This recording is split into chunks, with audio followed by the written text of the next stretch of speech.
Hello friends, तो आप बताओ आपको मेरा ये सिंपल सोबर सा अफ़गान ड्रेस कैसा लग रहा है, जिसकी स्टिचिंग मैंने 1 आवर में कंप्लीट कर ली है। तो आप भी ये बेसिक स्टिचिंग एंड कटिंग सीखना चाहते हैं तो आ जाओ मेरे साथ। बहुत ही क्विक और बहुत ही इजी तरीके से आपको एक्सप्लेन करती हूँ।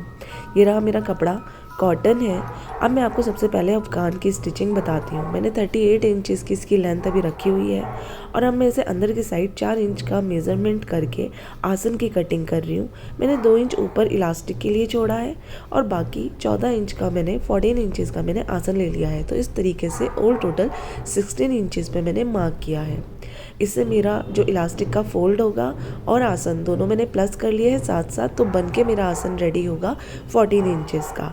अब मैं क्या करूँगी, और कोई मुझे कटिंग नहीं करनी है, बहुत ही इजी कटिंग होती है अफ़गान की। बस ये मैंने ऊपर की वेस्ट की साइड की कटिंग कर रही हूँ और मैं नीचे की कटिंग कर लूँगी। उसके बाद मैं नीचे इसमें पट्टी लगाऊँगी, 2 इंचेस की पट्टी लगाऊँगी, ताकि जब मेरा ये पूरा रेडी होगा तो ये 38 इंचेस का हो जाएगा, क्योंकि जब ऊपर की बेल्ट फोल्ड होगी तो ये 36 इंचेस होगा। और उसके बाद जब नीचे इसमें पट्टी ऐड हो जाएगी तो ये फिर से 2 इंच की पट्टी ऐड करने पर 38 इंच का फिर से हो जाएगा। तो ये मेरी कटिंग हो गई एकदम इजी अफ़गान की। अब मैं इसकी ये आगे की पट्टी कटिंग करती हूँ जो मैंने साइड से निकाली थी। मुझे चाहिए मैक्स 6.5, मतलब 13 इंच या 14 इंच की मुझे चौड़ाई में पट्टी चाहिए, जिसकी पूरी गोलाई हो, और लेंथ में मुझे 2 इंचेस फोल्ड चाहिए, यानी कि 4 इंच की मुझे पट्टी चाहिए। तो मैंने इस तरीके से इसे कट कर लिया है। अब मैं इसे ऐसे फोल्ड करके इसे लगा दूंगी और बहुत ही इजी तरीका है। आप इसे चुन कैसे देंगे, तो सबसे पहले आप सुई धागे की मदद से इसको अच्छे से इस तरीके से इसमें गैदर भर लीजिए। अगर आप जो सुई धागे वाला काम करते हैं ना, तो इससे आपको मशीन वाला काम इजी हो जाता है और जल्दी हो जाता है।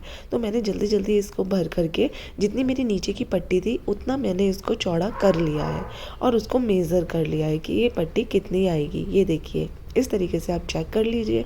उसके बाद मैंने निकाली अपनी मशीन और शुरू हो गई हूँ इसको स्टिच करना। बिलीव करना, मुझे 20 मिनट्स लगे इसे रेडी करने में। ये देखो, मैंने इसको स्टिच करना स्टार्ट कर दिया है। सबसे पहले उसके ऊपर पट्टी रखी है और जो मैंने नीचे चुन भरी थी उस पर मैंने स्टिच कर लिया है और उसके बाद में इस पट्टी को फोल्ड कर लूँगी।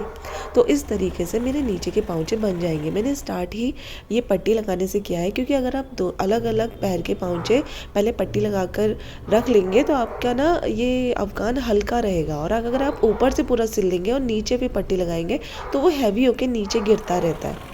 तो ये एक बहुत अच्छा ऑप्शन होता है। आप शलवार भी चाहे तो ऐसे सिल सकते हैं कि नीचे की पट्टी पहले बना लें, और अफ़गान भी इस तरीके से सिल सकते हैं।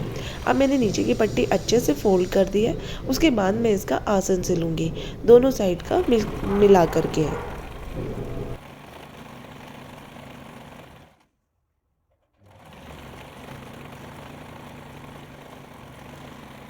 गाइस, मेरी बैकग्राउंड म्यूज़िक को थोड़ा सा अवॉइड करिए। मैं जब भी रिकॉर्डिंग करती हूँ पीछे से इतना शोर शोर होता है, और पास में एक डॉगी है, वो जब भी उसको भौंकना होता है वैसे वो शांत रहता है। तो अब मैं इस वॉइस का कुछ नहीं कर सकती हूँ।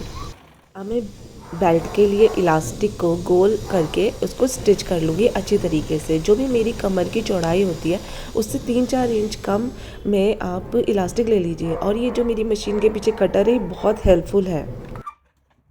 जब भी आप स्टिचिंग करते हैं आपको बार बार कैंची उठाने की ज़रूरत नहीं पड़ती है। सिंगल मशीन में ये ऑप्शन बहुत अच्छा दिया हुआ होता है।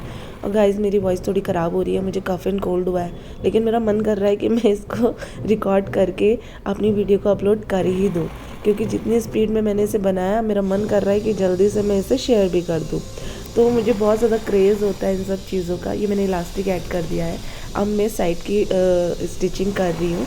तो आपको जितना भी चौड़ा लेना है अपने नीचे का बॉटम, आप उसको मेज़र कर लीजिए और इस तरीके से आसन तक आप एक बार स्टिच करिए और उसे लॉक करके निकाल दीजिए डबल स्टिच करके। फिर आप दूसरी साइड से सेम करिए।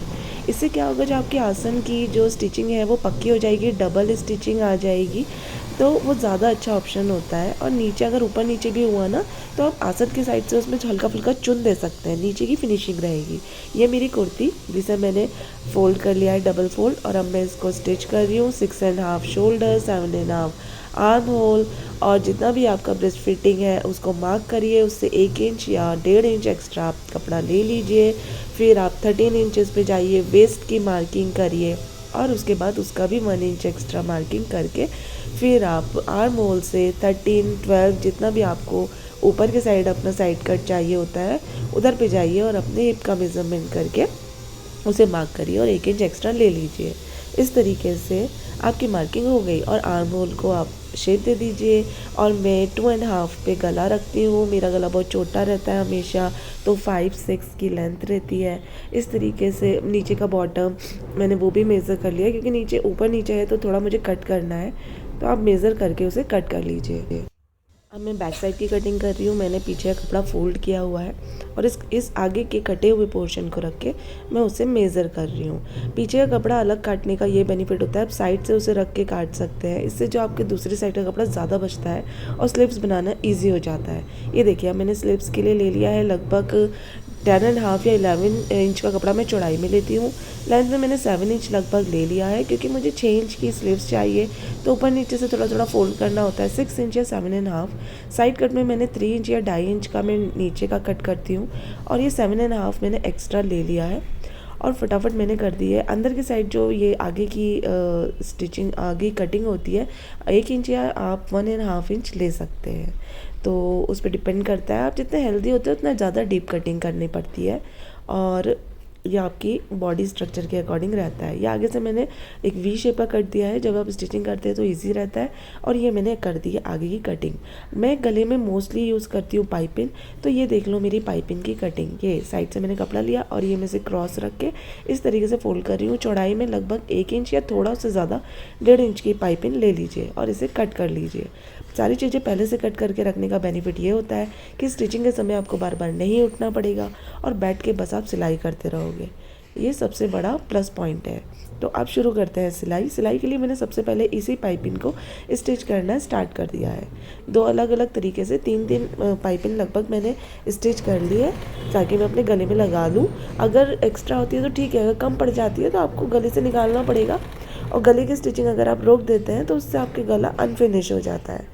तो इस तरीके से मैंने पाइपिंग लगाने के बाद अपने आस्तीन स्लीव्स का आगे वाला पोर्शन फोल्ड किया है। और मैं जो पाइपिंग वगैरह जो सिल रही हूँ ना, ये कपड़ा मशीन से नहीं निकालूंगी, 1 बाय 1 एक एक के बाद एक एक लगाती रहूँगी, स्टिच करती रहूँगी। ये एक मतलब ट्रिक है कि इससे आपकी जो स्टिचिंग है वो भी बंधी हुई आती है और दूसरा जो ये आपके कपड़े जुड़े रहते हैं ना, इधर उधर खोते नहीं है। टेलर वगैरह ये सब ट्रिक ज़रूर यूज़ करते हैं, इससे आपका हर कपड़ा एक दूसरे से जॉइन रहता है और आपकी स्टिचिंग भी स्पीड में होती है और सदी से आपकी स्टिचिंग आती है। तो इस तरीके से मैंने स्लिप्स भी अपनी फोल्ड कर ली है। उसके बाद मैं गले में पाइपिंग लगाना स्टार्ट कर दूँगी। तो ये स्टार्ट हो गई है मेरे गले की पाइपिंग। ऐसे डबल फोल्ड करके आप पाइपिंग लगा लीजिए, बहुत इजी होता है। बाद में आप इसे सुई धागे से इसकी हेमिंग कर सकते हैं, इसको स्टिच कर लीजिए। तो एक बहुत ही इजी तरीका है, मतलब इतना ज़्यादा बेसिक तरीके हैं ये, और उसमें फिनिशिंग भी आती है। जब आप स्टिचिंग करना स्टार्ट करते हैं तो आप जितना इजी लेकर चलेंगे उतना ज़्यादा आपका काम में फिनिशिंग आएगा। बहुत ज़्यादा डिज़ाइनिंग करने की कोशिश करेंगे तो आपके काम जल्दी ज़्यादा बिगड़ेंगे। तो इस तरीके से आप अपना करिए। वैसे भी मुझे तो सिंपल सोबर चीज़ें और कंफर्टेबल चीज़ें ज़्यादा पसंद है। डिज़ाइनर चीज़ें ठीक है अच्छी लगती हैं टाइम टू टाइम, लेकिन बाद में जब आप उन्हें पहनते हो ना थोड़ा सा अनकम्फर्टेबल होता है। तो मैं कंफर्ट पे ज़्यादा ध्यान देती हूँ, इसलिए मैं सोबर चीज़ें और ईज़ी चीज़ें मैं बनाने में ज़्यादा बिलीव करती हूँ। इसके बाद आप अपने शोल्डर को जोड़ लीजिए और पाइपिंग जहाँ से लगाई थी वहाँ से स्टिच कर लीजिए। एक बार आगे पीछे करके ज़रूर उसको टाइटली कर लीजिए। सिंगर में ये ऑप्शन भी होता है, आगे एक बटन दिया होता है, आप उसे पुश करते हैं तो आगे पीछे की स्टिचिंग बहुत स्मूथ होती है। सिंगर मशीन एक बहुत ही अच्छी मशीन है, मैं कभी इससे दुखी नहीं हुई हूँ। अब ये है मेरी स्लीव्स जहाँ मैं बीच से लगाना स्टार्ट कर रही हूँ। मैंने मार्क किया था तो शोल्डर पे रख के जहाँ पे आपने स्लीव्स पे मार्क किया था वहाँ से आप स्टिच करना स्टार्ट कर दीजिए। मतलब स्टेप बाय स्टेप मैं ना कपड़ा हटा रही हूँ और ना ही मैं अपना हाथ रोक रही हूँ। जैसे मैंने वीडियो डाली है एग्जैक्ट मैं ऐसे ही स्टिच कर रही थी, बस थोड़ी सी स्पीड वीडियो की है ताकि वो स्लो वीडियो थोड़ी सी बोरिंग हो जाती है, तो इसलिए मैंने स्पीड वीडियो की है। मेरी सिंगर मशीन को ऑलमोस्ट हो गए हैं 6.5 ईयर और कभी कभी बस 1-2 बार इसकी सर्विसिंग कराई है, बाकी मैं खुद ही इसको काम कर लेती हूँ, खुद क्लीन कर लेती हूँ। मुझे कोई कंप्लेन नहीं है, मैं इस मशीन से बहुत ज़्यादा खुश हूँ गाइस। तो ये बहुत ही अच्छी फैशन मेकर है, मेरी ड्रीम मशीन है ये। उसके बाद आपको जितनी चौड़ी स्लीव्स रखनी है उसका मेज़रमेंट लीजिए और साइड से स्टिचिंग करना स्टार्ट कर दीजिए।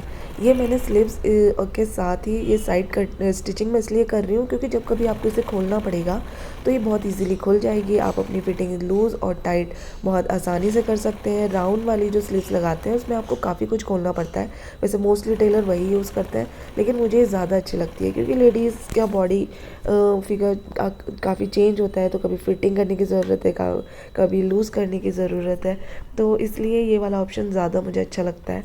अब मैं साइड स्लिट जो है मेरे, मैं उसको स्टिच कर रही हूँ। मैंने थोड़ी सी स्टिचिंग बदली है, जिग जैग लगा दी है जिससे सुंदर लगता है।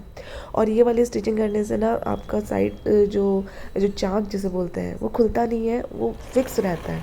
तो ये तो ऑप्शन मुझे इतना अच्छा लगता है। सिंगल मशीन में आप अलग अलग स्टिचिंग यूज़ कर सकते हो और उसका जब साइड से दिखता है ना वो बहुत ही सुंदर लगता है। अलग कलर का थ्रेड भी लगा कर आप कर सकते हो, तो ये भी एक बहुत ही अच्छा और क्विक काम करने वाला ऑप्शन है। ये देखिए, जब मैं अपना साइड में दूसरी साइड जा रही हूँ तो मैं इस तरीके से इसे स्टिच कर दूँगी। ये इतना पक्का रहता है कि आपको अलग से इसको बार बार अपने साइड्स को स्टिच करने की ज़रूरत नहीं पड़ती है। ये एक बार आपने स्टिच कर दिया, एज इट इज़ ऐसा ही रहेगा। इस तरीके से मेरा क्विकली हो गया है ये साइड रेडी और मैंने बॉटम वगैरह सब रेडी कर लिया है। हाँ गाइस, एक बहुत इंपॉर्टेंट बात, आप पहले या तो आयरन करके अपने ये साइड्स स्टिच करें, अगर आप न्यू हैं तो उससे फिनिशिंग आ जाएगी, नहीं तो बाद में अच्छी सी प्रेस करें। ये मेरा नेक का लास्ट काम बचा है।